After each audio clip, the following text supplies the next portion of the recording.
आप सज्जनों ने, माताओं ने एक नाम सुना होगा, देवी अहिल्याबाई होलकर। और आज सौभाग्यवश उनकी जन्म जयंती भी है। आज ही के दिन अहिल्याबाई होलकर ने इस धरती पर जन्म लिया, तो क्या कहें, अवतार लिया, यूं कहे तो भी कोई अतिशयोक्ति नहीं होगी। मुगलों के द्वारा नष्ट किए हुए 12 ज्योतिर्लिंगों का जीर्णोद्धार करने वाली है माता अहिल्याबाई होलकर।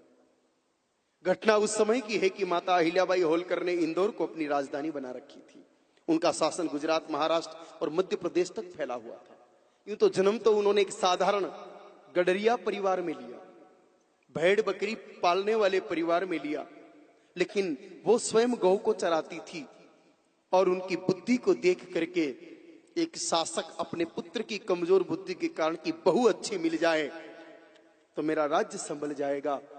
अहिल्याबाई जो गरीब परिवार की कन्या थी, राजघराने में विवाह हो गया और आगे जाकर के वो महारानी बनी। सारा कामकाज वो स्वयं देखती थी, राजकाज को वो स्वयं ही संभालती थी। न्याय प्रिय इतनी मेरे भाई बहनों की पूछो मत। न्याय प्रियता के मामले में उनकी बराबरी कोई नहीं कर सकता। उन्होंने अपने महल के बाहर एक रस्सी बंधवाई, उस रस्सी को जोड़ दिया महल के भीतर लगी हुई एक घंटी को, और नगर में सूचना करवा दी कि कोई भी दीन दुखी हो, किसी को भी न्याय चाहिए, इस रस्सी को खींचना, घंटी बजेगी, मैं स्वयं न्याय करूंगी। उनको पता था कि द्वारपाल भ्रष्टाचार कर सकता है, और आजकल होता ही है। कई बार आप किसी ऑफिसर से मिलने जाओ, दरवाजे पर जो सज्जन बैठे उनको कहो कि भाई साहब से मिलना है, वो कहेंगे साहब बहुत बिजी है। भाई साहब को 500 की नोट पकड़ा दो, साथ बिल्कुल इजी है, आसानी से मिल जाएंगे। अहिल्याबाई दूरदर्शी थी, उनको पता था कि ऐसी स्थिति पैदा होगी, इसलिए उन्होंने वो रस्सी बंधवा दी। एक दिन प्रातः का समय था मेरे भाई बहनों, वो रस्सी खींची, घंटी बजी। देवी अहिल्याबाई ने अपने सेवक को भेजा, कहा जाओ देख करके आओ कौन न्याय मांगने आया है इतना सुबह सुबह, कौन दुखी है, कौन कष्ट में है।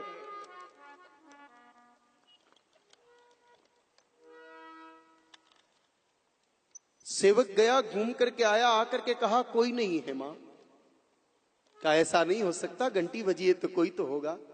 पुनः गया, दोबारा गया, चारों तरफ देखा और कोई नजर नहीं आया। एक गैया मैया खड़ी थी, कहा मां और तो कोई नहीं है, लेकिन एक गौ माता अवश्य खड़ी है। कहा तो रस्सी गौ माता नहीं खींची होगी, इसमें सोचने की क्या बात है।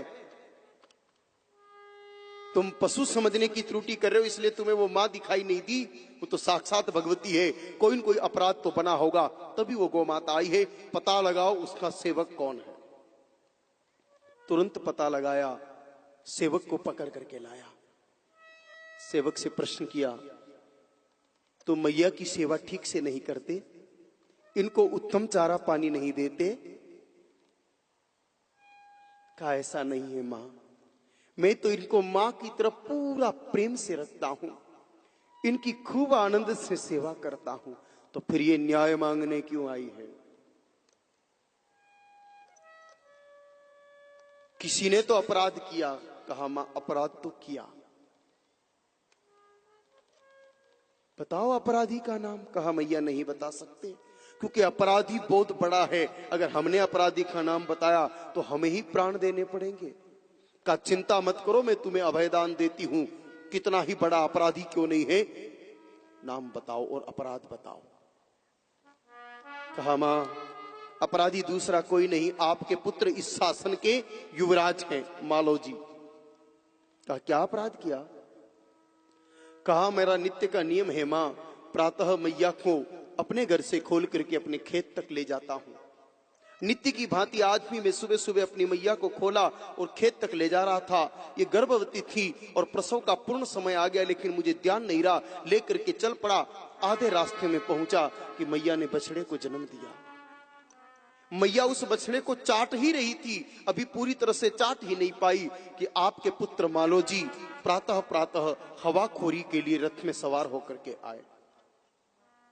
रास्ता चौड़ा था, चाहते तो रथ को इधर उधर होकर के निकाल सकते थे, अथवा रोक करके हमें अवसर दे देते कि हम बछड़े को एक तरह कर देते, क्योंकि अभी तक बछड़ा स्वयं उठने की स्थिति में नहीं था। लेकिन राजपद के मद में डूब करके युवराज ने उस रथ को बछड़े के ऊपर होकर के निकाल दिया गौ माता के देखते देखते। और वो नवजात बछड़ा इतने बड़े रथ का वजन सह नहीं पाया और क्षण मात्र में उसके प्राण निकल गए। वो बछड़ा मर गया। मां थोड़ी देर से ये गैया मैया वहीं घूमती रही दुख के मारे, और अंत में आपके दरबार की तरफ बढ़ी। पीछे पीछे यहां तक तो मैं आया, लेकिन जैसे इसने घंटी बजाई, मैं भय के मारे इनको यहीं पर छोड़ करके अपने घर लौट गया। मां अगर सचमुच न्याय कर सकती हो तो आज न्याय करके दिखाओ। माता अहिल्याबाई होलकर परम शिव भक्त, और जो वास्तव में शिव भक्त हो वो अन्यायी कैसे हो सकता है? क्योंकि धर्म रूपी नंदी पर सवार होने वाले शिव की भक्त भला अधर्म पथ पर कैसे चल सकती है? जो नंदी साक्षात धर्म है, उन पर सवार होने वाले भोले बाबा और उनकी भक्त माता अहिल्याबाई अधर्म पथ पर तो चल नहीं सकती। उन्होंने तुरंत आदेश दिया कि मालो जी को बुलाओ। आते की पूछा, मालो जी आपने आज एक गौ माता के बछड़े का रथ के पहिए के नीचे दबा करके वध किया। मालो जी जानते हैं कि मां के सामने मिथ्या बोलने से, झूठ बोलने से कोई लाभ नहीं। मालो जी ने हाँ की मां ये भूल हुई तो है। मां ने एक क्षण नहीं लगाया। अहिल्याबाई ने कहा, इस दुष्ट के हाथ और पैर बांध लो और इसको उसी मार्ग पर डाल दो जिस मार्ग पर इसने बछड़े का वध किया है। सारथी को कहा कि जिस प्रकार इसने बेकसूर गौमाता के बछड़े का वध किया, इस राजकुमार के ऊपर भी रथ चढ़ा करके इसको मृत्यु दंड दे दिया जाए। मेरे राज्य में गौ माता को कष्ट पहुंचाने वाला चाहे मेरा पुत्र भी क्यों न हो, जिंदा नहीं रह सकता। मां के सुनाए हुए न्याय को सुनकर के सारे सैनिक हतप्रत रहेगी कि ये क्या कह रही है मां। सारथी ने मना कर दिया, मां इस राज्य का क्या होगा, आपका इकलौता पुत्र। मां राज आज्ञा के उल्लंघन में चाहे आप मुझे प्राण दंड दे दो, लेकिन मैं रथ नहीं चलाऊंगा।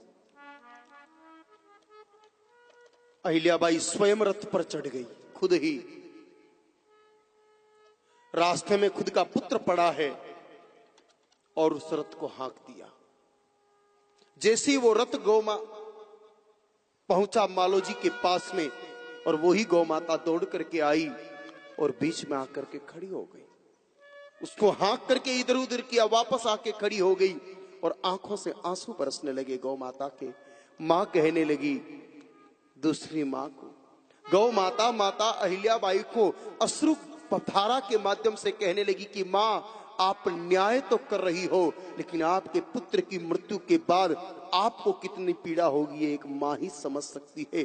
मेरे पुत्र को आपके पुत्र ने मारा, मुझे कितनी वेदना हुई मुझे पता है। मां न्याय तो करोगी, लेकिन पुत्र वध के बाद आपको जो पीड़ा होगी वो मैं नहीं सह सकती।